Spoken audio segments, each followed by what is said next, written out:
All right, welcome to the Jazz Piano School podcast, episode number 261. My name is Brendan Lowe, creator and founder of Jazz Piano School.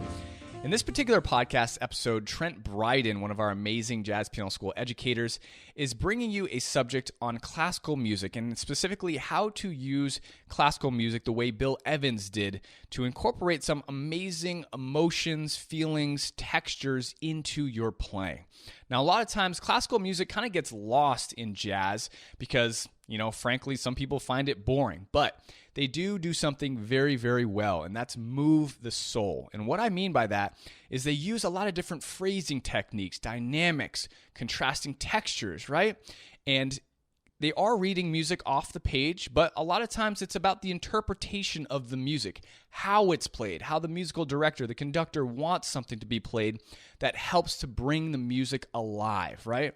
And a lot of times in jazz, we get so concerned with the flashy licks, the voicings, that just playing something simple gets lost. A lot of times 3 notes played with intention can bring someone to tears or bring some joy into their life, right? Or their soul. So that's exactly what this podcast episode is going to teach you. Trent's going to be your educator and teach you about that, specifically how Bill Evans did it in an amazing, amazing way. Now, if you haven't gone to jazzpianoschool.com, definitely go there. Check out all of the amazing free education we have. We do have a membership available as well if you're ready to take that next step with us.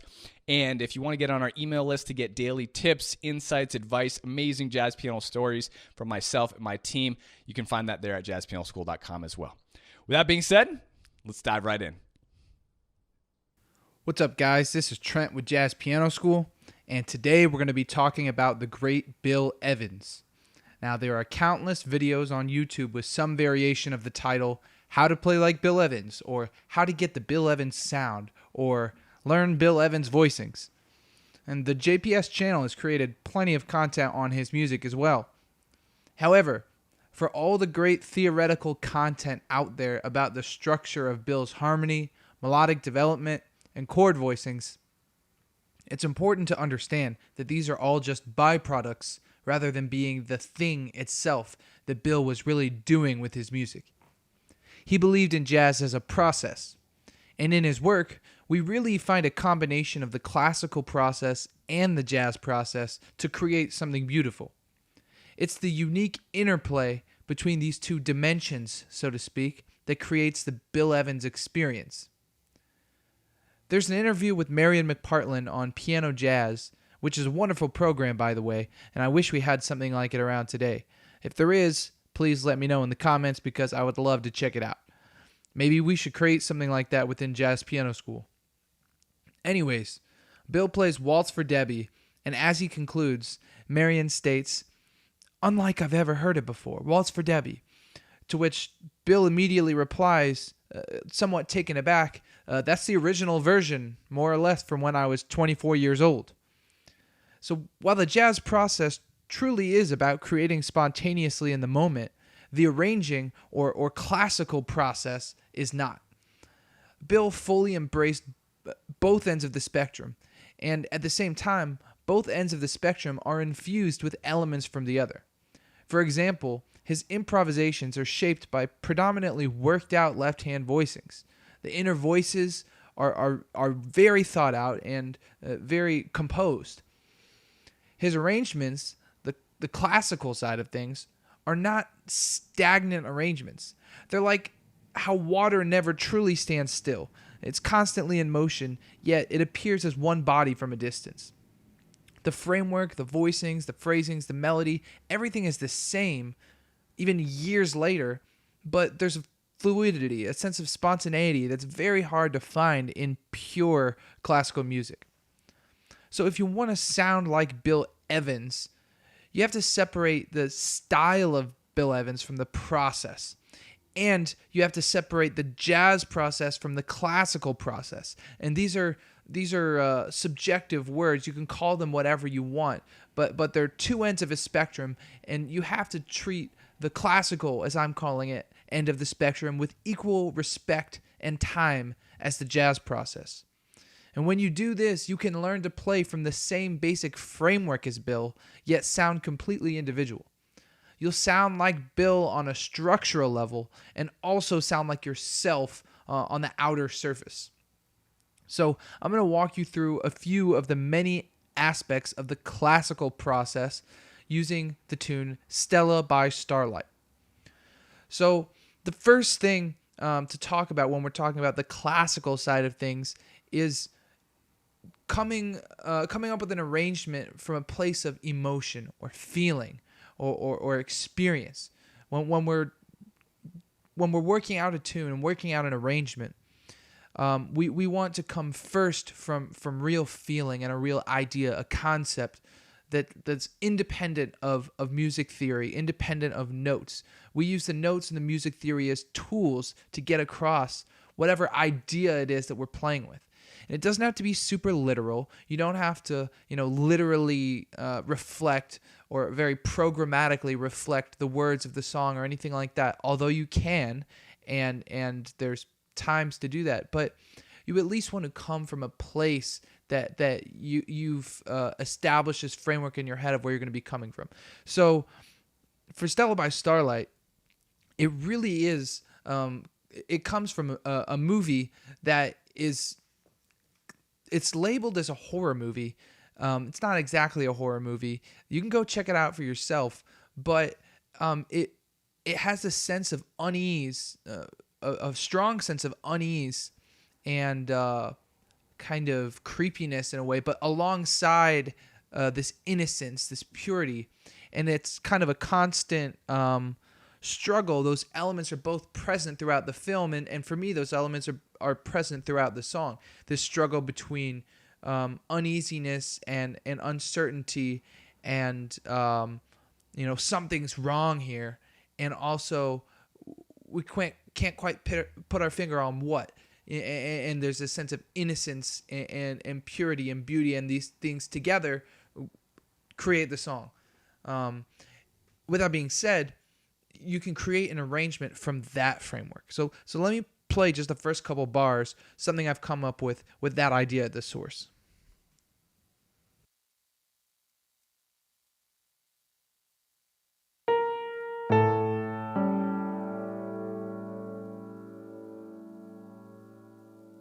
Excuse me, I started on the wrong bass note. Although, that could be cool too.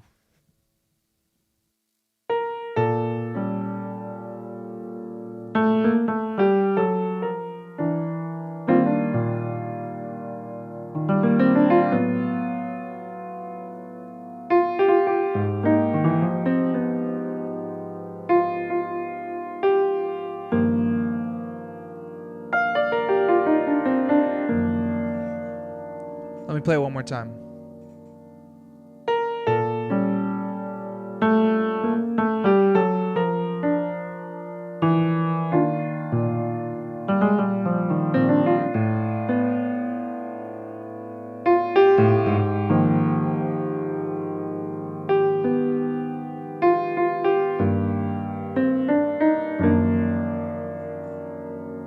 One more time.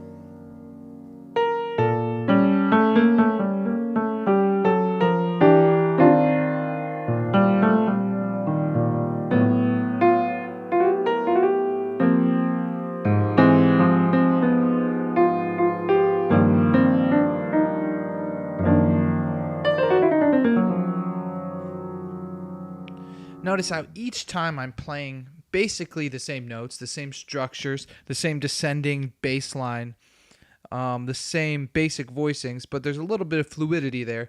There's that improvisational element, but this is all coming not from a place of theory, although I could explain every single one of those things that I'm doing with theory. That's not where it's coming from.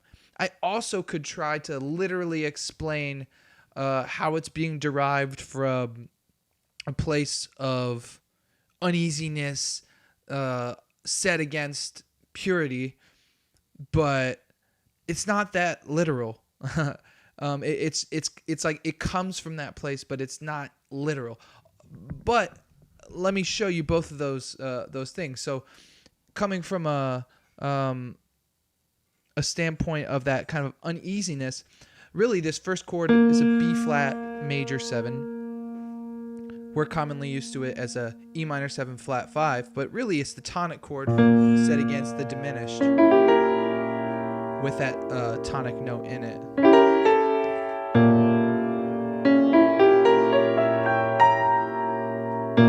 So really you have both the major triad set against a diminished chord that has a minor triad in there. So it's like the most stable thing you can get, the one chord, with this very kind of open sounding. You got the sharp 11 in there and also the minor third. Those are both kind of like spreading out from the major third, but they're also independent of it.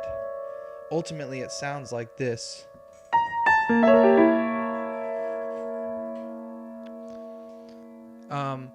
And then from a very technical point of view, there's some counterpoint going on in there. There's some ideas of the left hand voices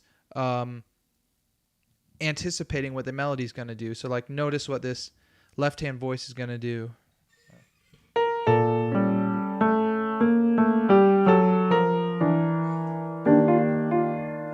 Again.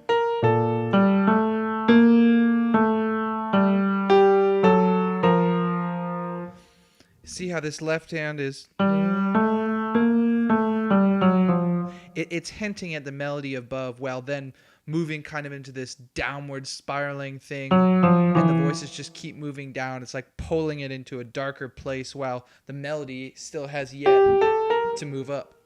So it's things like that are kind of like a hybrid of emotional and theoretical that give this type of playing its really own unique sound. And then once you kind of have an arrangement down, however you come up with it between that hybrid process, you really want to pay attention to each voice, where it's coming from, where it's going, and then you can develop ideas based on the individual voices. So like you really want to play with just the melody voice and think about the phrasing of it. Not just the notes, but the phrasing, the up and down movement. Here's the melody right here.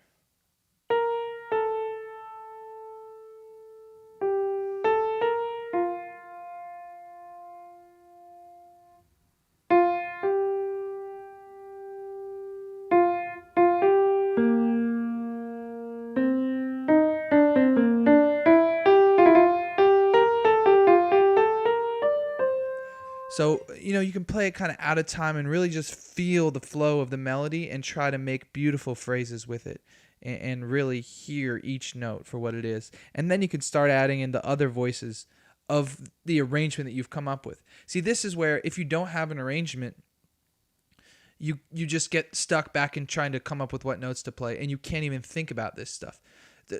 To me, and to what I learned in my classical studies and what Bill would probably say about his arranged side of things is that the music can't really start until you really have internalized the form of what you're playing. In classical music, very literally, the music doesn't start until you have all the notes memorized and under your fingers, and you don't have to use the sheet music. You don't even have to think about it. At that point, then you can start making real music. And here, that's true as well. So we can start adding in these other voices. Like you can play everything, the melody against the bass voice like this.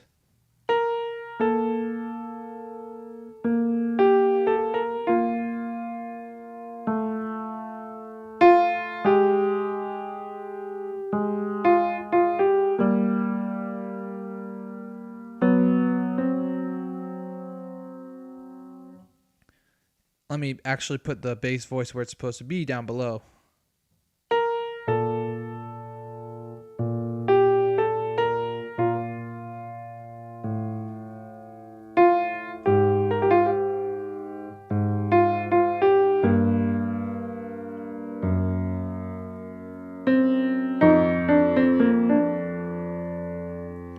Right, and there's a lot to explore there. Without those inner voices in there, you can really hear how everything is set against the tonic. It's all just, the one. But then when you start adding in the colors, and then the lower voice,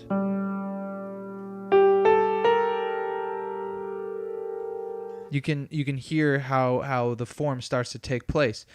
But by paying attention to each individual voice, there's a couple things that'll come from it. One, you'll be able to establish good fingering so you can make good phrasing. So like, for example, in this arrangement, the top two voices sound like this.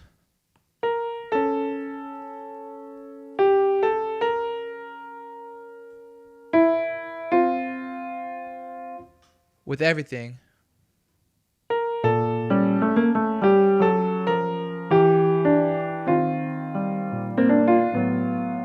something like that. But there's a moment in there where I'm not going to be able to connect my fingers. I'm not going to be able to connect the phrase unless I switch the fingers I'm using.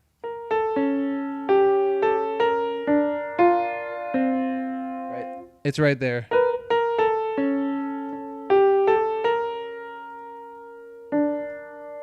I want to play this with my thumb,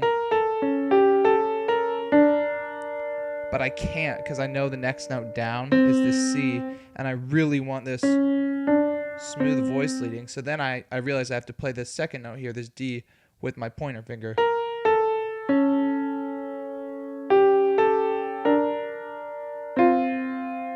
So that way everything can connect smoothly together. And it's things like that that are really what make Bill Evans sound the way he sounds. His classical sense of playing the piano, it really contributes to his sound, and it can contribute to yours as well if that's the way that you want to go. There's a lot of jazz pianists that don't play like that don't play super melodically, but a lot of the great ones do. Not just Bill Evans. I would say most of the jazz pianists that you know and love really have a strong classical training, or at the very least, they play in that kind of style, that very smooth voice leading, smooth phrasing style. And if they don't, it's intentional. Now, the next thing to point out is when you really get into these voices, it's funny to me, the deeper you get into the classical process, that's where it leads most naturally to the jazz process, the improvisation thing. So that's what I find so cool. So I studied classical music my whole life and in college, and it's like it always felt like something was missing, because it's like, man, we're getting really into the emotion of the thing and the inner workings of the thing, but then we're not able to explore that at all. We're just kind of pointing it out. So what we can do as jazz musicians is we can first establish this form, establish the voices, establish the feeling, the story, the emotion, and then in our improvisation we can explore these elements, in real time, like an explorer. Like, we're not just pointing out something to someone. We're exploring something in real time. But first, you go into the depths on your own and figuring out where you're going to explore. So, for example, if you look at these first two voices, these first two notes, really what that is to me is a G minor triad going to an A triad. That's what that is to me. And so shifting over to the jazz side of things, or the improvisational side of things, I'm going to explore how these two chords, connect over the first couple phrases of Stella by Starlight. So like something like this.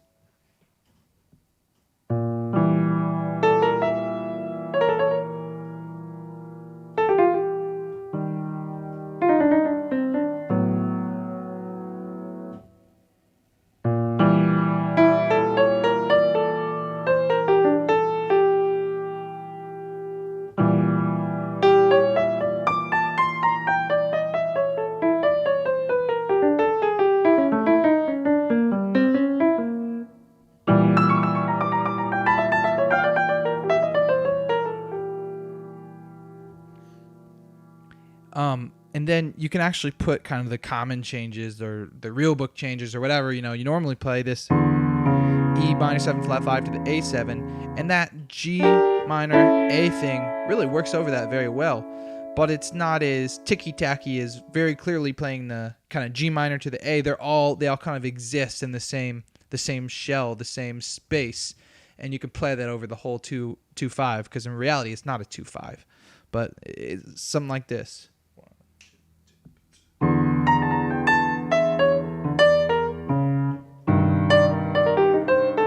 continuing on to the next phrase.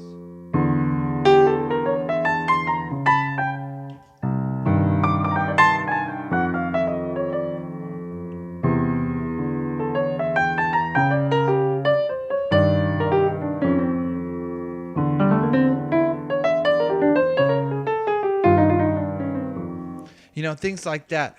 But I'm playing within this framework that I've discovered from the classical process, from playing the individual voices, from trying to bring out the individual voices.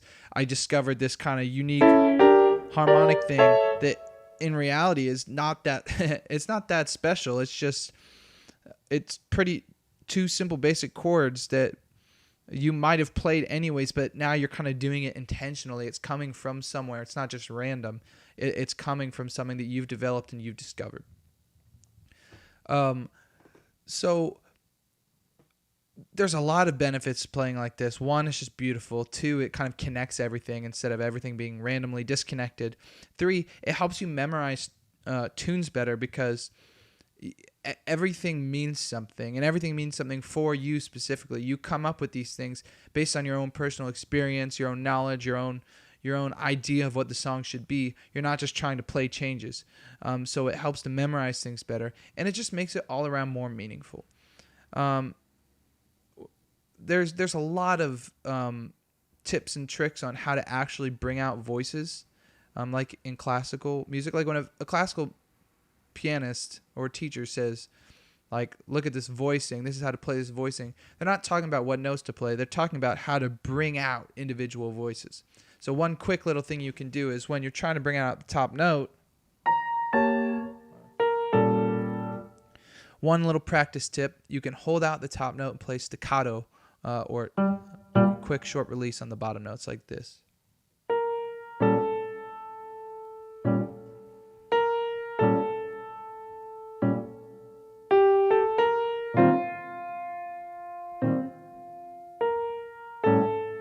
The fourth finger and the fifth finger in your right hand and in your left hand are really important. So you get those strong. So you can also bring out this bass note above everything.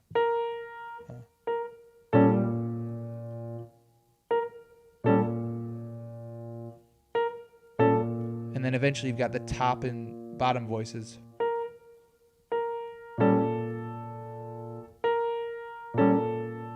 And then together.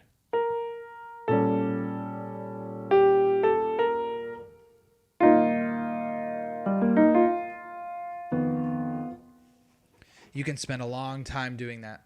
I mean, there's a lot of different techniques. That was just a quick little taste, but you can get really into bringing these individual voices out. And I would really encourage you to explore the classical side of piano alongside the jazz side of piano and combine them together in your own unique ways. You can stay kind of on either end of the spectrum, wherever you want, whatever your personal preference is. Everyone's different, but I encourage you to at least acknowledge that it's a spectrum. Acknowledge that great pianists like Bill Evans compose.